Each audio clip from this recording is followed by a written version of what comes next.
Manifold air pressure. That's MAP. What about the mass? Mass airflow. Mass airflow. Okay.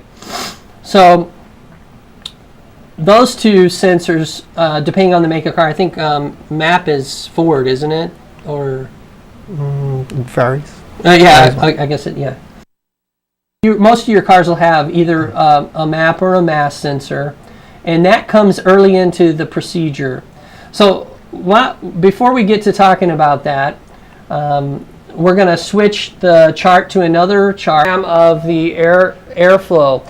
And let me orient you to this. If you were looking at the top of an engine in a diagram form, this would be, for example, like your power steering, or maybe this would be your alternator and your flywheel and your belts, your fan belts. And then we would have like the exhaust manifold, the intake manifold, and this square right here would represent the engine.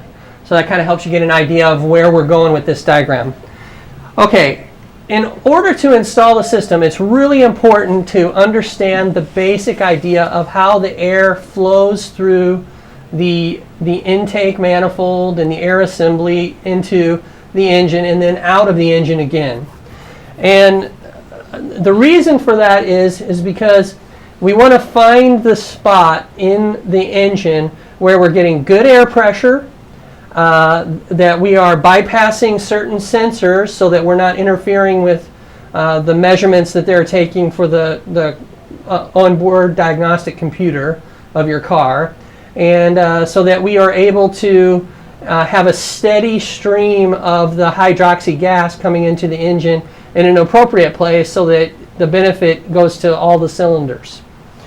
Okay, so looking at this diagram, you'll see the air, basically most people are familiar with their air filter on their cars, the little black, dark cover, sort of square cover. You pull that off, and inside is sort of the black and white filter, and through that the engine sucks air into the air intake assembly, and then that air is distributed into an intake manifold where it's drawn into the cylinders of the engine through these little circles. I don't know if you can see them, but those little circles would represent the valves on the intake valves of the cylinder. So the air flows through, and then it's distributed into those four. This would be a 4-cylinder engine, and then as the combustion cycle goes, the excess air, or the exhaust, is kicked out of the cylinders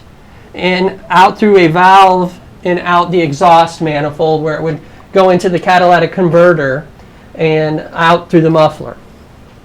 Okay, now normally on your car, there is somewhere in this area of the car, in the air intake assembly, is what we would call a butterfly valve. Isn't that correct, Walter? Yeah, it's on the throttle body. Yeah, somewhere on the throttle body in here where the air comes in.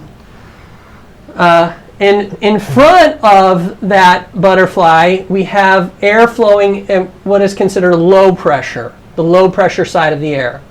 And then on the other side of that throttle body, we have air flowing at a high pressure. And with our system, some systems on the market will recommend that you have a line coming out of the system that goes, one line will maybe go like right here into the air intake assembly in front of the butterfly on the throttle body, and one line coming after the throttle body. So one going into the high side and one going into the low side. But in our system, we recommend that you only go into the high side of the vacuum, or the airflow.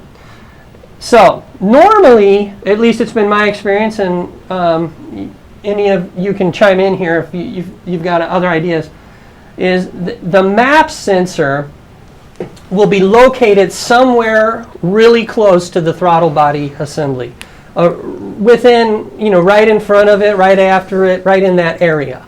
That's how that's been my experience. Have you fellas found that to be the case as well? Yes. Yeah, okay, great. So we want to try the best that we can to avoid getting the hydroxy gas past, or in front of, I should say, the MAP or the mass sensor. And the reason is that extra pure oxygen that's coming into the system could be picked up by the MAP sensor and cause the onboard diagnostic computer to push the fuel to a more rich mixture in result of the high amount of oxygen. And there's a lot of reasons why the manufacturers of cars want to be careful that not too much oxygen is getting into the system. Where the MAP and mass sensors are able to detect to a certain degree when there's excess oxygen coming into the system, they are not equally able to compensate for the extra hydrogen that is also coming into the system.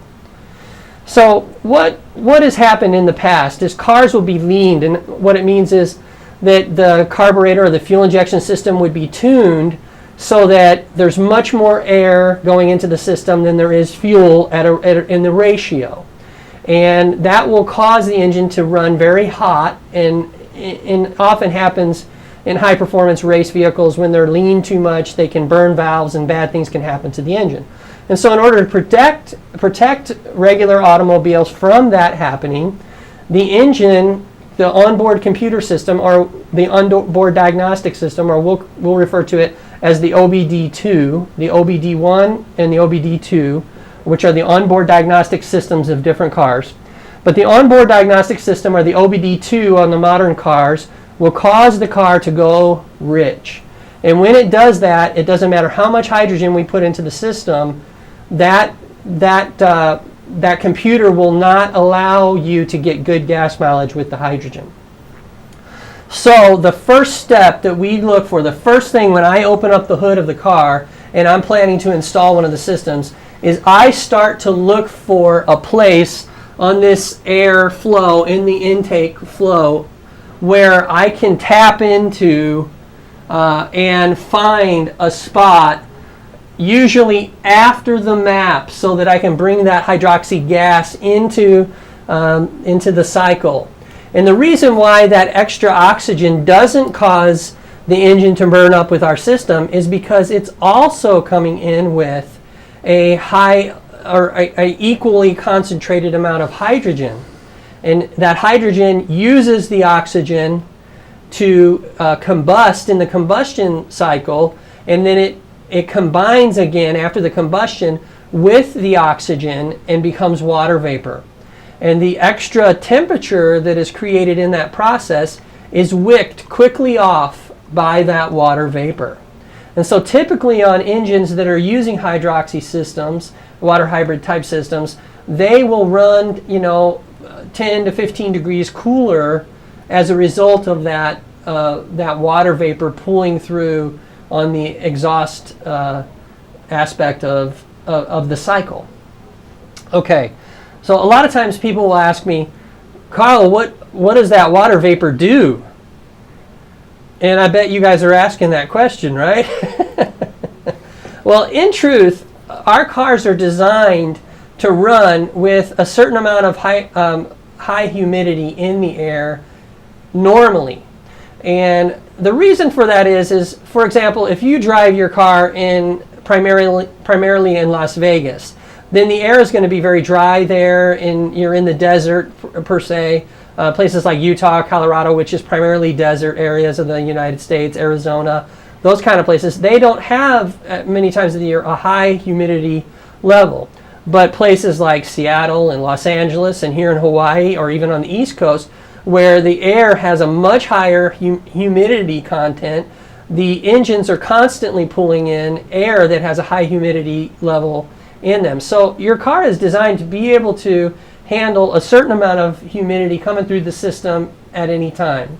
And the way and most of the hydroxy systems, the water hybrid systems are right now on the market, they don't put any more water into the system than you would experience on a normal rainy day. So they are relatively safe for the engines in terms of the water vapor. Okay, so to recap, what we want to do is we want to find a spot after the mass air sensor is installed, and we want to find a spot to bring the system in that will come in on the high vacuum side. Now,